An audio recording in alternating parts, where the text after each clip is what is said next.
வணக்கம் துலாம் ராசி நண்பர்களே. பிறக்கும் இந்த புத்தாண்டு குருவின் பார்வை உங்கள் ராசியில் பதியும் விதத்தில் அமைகின்றது. மேலும் சனி பகவான் 6ஆம் இடத்தில் குரு வீட்டில் சஞ்சரிப்பது யோகம்தான். உங்கள் ராசிநாதன் சுக்கிரன் லாபாதிபதி சூரியனோடு இணைந்து உங்கள் ராசியை பார்க்கின்றார். எனவே இந்த ஆண்டு உங்களுக்கு ஒரு யோகமான ஆண்டாக அமையும். இந்த தமிழ் புத்தாண்டில் குரு பெயர்ச்சி நிகழ இருக்கின்றது. குரு உங்கள் ராசிநாதன் சுக்கிரனுக்கு பகை கிரகமாக விளங்கினாலும் அதன் பார்வைக்கு பலன் அதிகம். எந்த தோஷங்கள் இருந்தாலும் குரு பார்வைப்பட்டால் அது நிவர்த்தி ஆகிவிடும் என்று ஜோதிட சாஸ்திரம் சொல்கின்றது. அப்படிப்பட்ட குரு முதலில் கடகராசியில் வந்து உச்சம் பெறுகிறார். பிறகு சிம்ம ராசிக்கு வருகிறார். அதே போல் ராகு கேது பயிற்சியும் நிகழ இருக்கிறது. மகரத்தில் ராகுவும் கடகத்தில் கேதுவும் சஞ்சரிக்க போகும் இந்த ஆண்டு மறக்க முடியாத பல சம்பவங்கள் நடைபெறும். இதற்கிடையில் குரு வக்கிரமும் சனி வக்கிரமும் சனி செவ்வாய் பார்வையும் சேர்க்கையும் ஏற்படுவதால் சுய ஜாதகத்தில் திசா புத்திக்கு ஏற்ற தெய்வ வழிபாடுகளை மேற்கொள்வது நல்லது. குரு பெயர்ச்சியானது வைகாசி மாதம் 12ஆம் தேதி, அதாவது 26/5/2026 அன்று குரு பகவான் கடகராசிக்கு பயிற்சியாகி செல்கிறார். அதன் பிறகு ஐப்பசி மாதம் 3ஆம் தேதி 20/10/2026 தேதி அன்று சிம்ம ராசிக்கு குரு பயிற்சியாகி செல்கிறார். பிறகு மீண்டும் மாசி மாதம் 1ஆம் தேதி 13/2/2027 முதல் வருட கடைசி வரை கடகத்தில் சஞ்சரிக்கிறார். இடையில் குரு வக்ரகதியிலும் இயங்குகிறார். குரு பகவான் உங்கள் ராசிக்கு 3, 6 ஆகிய இடங்களுக்கு அதிபதியானவர். வெற்றிகள் ஸ்தானத்திலும் வியாதிகள் ஸ்தானத்திலும் இருப்பவர் என்பதால் அவரது பயிற்சி காலம் பல மாற்றங்களை வழங்கும். கடகராசியில் குரு பகவானுக்கு உச்ச வீடாகும். பலம் பெற்ற குருவின் பார்வை 2, 4, 6 ஆகிய இடங்களில் பதிகிறது. 2ஆம் இடம் குடும்பஸ்தானம் என்பதால் அதன் பார்வை பலத்தால் குடும்ப முன்னேற்றம் கூடும். நீண்ட நாட்களாக வீடு வாங்க வேண்டும் அல்லது வீடு கட்டி குடியேற வேண்டும் என்ற திட்டம் நிறைவேறாமல் இருந்தால் இப்பொழுது நடைபெற வழி பிறக்கும். புதிய முயற்சிகளில் வெற்றி கிட்டும். தற்காலிக பணியில் இருப்பவர்கள் நிரந்தர பணியாளராக வாய்ப்பு உண்டு. குருவின் பார்வை 4ஆம் இடத்தில் பதிவதால் அசையா சொத்துக்கள் வாங்குவதில் ஆர்வம் காட்டுவீர்கள். கல்விக்காக எடுத்த முயற்சி கைகூடும். பூர்வீக சொத்து சம்பந்தப்பட்ட பஞ்சாயத்துக்கள் சாதகமாக முடியும். தெய்வீக நாட்டம் அதிகரிக்கும். புதிய வாகனங்கள் வாங்கி மகிழ்வீர்கள். மாமன் மைத்துனர் வழியில் நடைபெறும் மங்கள நிகழ்ச்சிகளை முன்னின்று நடத்துவீர்கள். வெளிநாடு அல்லது வெளி மாநிலம் சென்று படிக்க வேண்டும் என்று விரும்பிய குழந்தைகளுக்கு அதற்காக எடுத்த முயற்சிகள் கைகூடும்.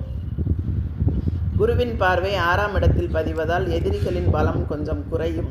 நீங்கள் தேர்ந்தெடுத்த காலம் எதுவாக இருந்தாலும் அதில் வெற்றி கிடைக்கும். தொல்லை தந்த பங்குதாரர்கள் விலகுவார்கள். உத்தியோகத்தில் உங்கள் கை ஓங்கும். நீண்ட நாட்களாக நடைபெற்ற வழக்குகள் இப்பொழுது சாதகமாக முடியும். மாற்று மருத்துவத்தின் மூலம் உடல் நலம் சீராகும். குழந்தைகளின் எதிர்கால நலன் கருதி எடுத்த முயற்சியில் வெற்றி கிடைக்கும். தைரியத்தோடு செயல்படக்கூடிய நேரம் இது.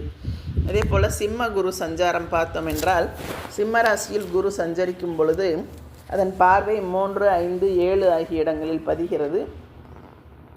எனவே அந்த இடங்கள் அனைத்தும் புனிதமடைந்து ஏற்றங்களையும் மாற்றங்களையும் வழங்கப் போகின்றது.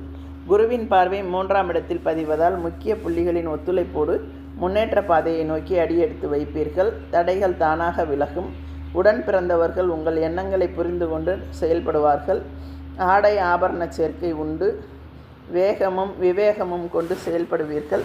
குருவின் பார்வை 5ஆம் இடத்தில் பதிவதால் பூர்வ புண்ணிய ஸ்தானம் பலம் பெறுகின்றது. எனவே இதுவரை பாகப்பிரிவினைக்கு ஒத்துவராத சகோதரர்கள் ஒத்து வருவார்கள். சொத்துக்களால் ஆதாயமும் சொந்தங்களால் நன்மைகளும் கிடைக்கும் நேரம் இது. செய்தொழிலில் எதிர்பார்த்த லாபம் உண்டு. சேமிப்பு அதிகரிக்கும். வரன்கள் வாசல் தேடி வரும். வளர்ச்சி பாதையை நோக்கி அடியெடுத்து வைப்பீர்கள். குருவின் பார்வை 7ஆம் இடத்தில் பதிவதால் இல்லத்தில் நீண்ட நாட்களாக மங்கள ஓசை கேட்கவில்லையே என்ற கவலை அகலும். ஊதிய உயர்வின் காரணமாக குடும்பத்தை விட்டு பிரிந்து சென்று பணிபுரிந்த தம்பதியர் இப்பொழுது சேர்ந்து பணிபுரியும் வாய்ப்பு உண்டு. தொழில் சம்பந்தமாக எடுத்த புது முயற்சிக்கு நண்பர்கள் ஒத்துழைப்பு தருவார்கள். தொழிலில் வாடிக்கையாளர்களின் எண்ணிக்கை அதிகரிக்கும். அதே போல் ராகு கேது பயிற்சியை எடுத்துக்கொண்டோமானால் ஐப்பசி மாதம் 27ஆம் தேதி, அதாவது 13/11/2026 அன்று மகரத்தில் ராகுவும் கடகத்தில் கேதுவும் சஞ்சரிக்கப் போகிறார்கள். இதுவரை உங்கள் ராசிக்கு 5ஆம் இடத்தில் சஞ்சரித்து வந்த ராகு பகவான் இப்பொழுது 4ஆம் இடம் எனப்படும் சுகஸ்தானத்திற்கு வரப்போகிறார். அர்த்தாஷ்டம ராகுவாக வருவதால் ஆரோக்கியத்தில் கொஞ்சம் கவனம் தேவை. அலைச்சல் அதிகரிக்கும். ஆதாயம் குறைவாகவே கிடைக்கும். ஊர் மாற்றங்களும் இடமாற்றங்களும் உறுதியாகலாம். புனித பயணங்கள் அதிகரிக்கும். இதுவரை லாபஸ்தானத்தில் சஞ்சரித்து வந்த கேது பகவான் இப்பொழுது தொழில் ஸ்தானத்தில் சஞ்சரிக்கப் போகிறார்.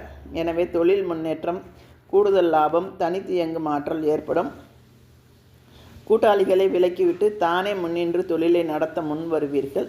சொந்த கட்டிடத்திற்கு தொழிலை மாற்றுவீர்கள். இடம் பூமி விற்பனையானால் அதனால் லாபம் உண்டு. உத்தியோகத்தில் உள்ளவர்கள் மேலதிகாரிகளின் பாராட்டுகளை பெறுவார்கள். இந்த ஆண்டு முழுவதும் வெள்ளிக்கிழமை தோறும் அம்பிகை வழிபாட்டை மேற்கொள்ளுங்கள். லலிதா நவரத்ன மாலையை பாராயணம் செய்து வழிபடுவதன் மூலம் பொருளாதார நிலை உயரும்.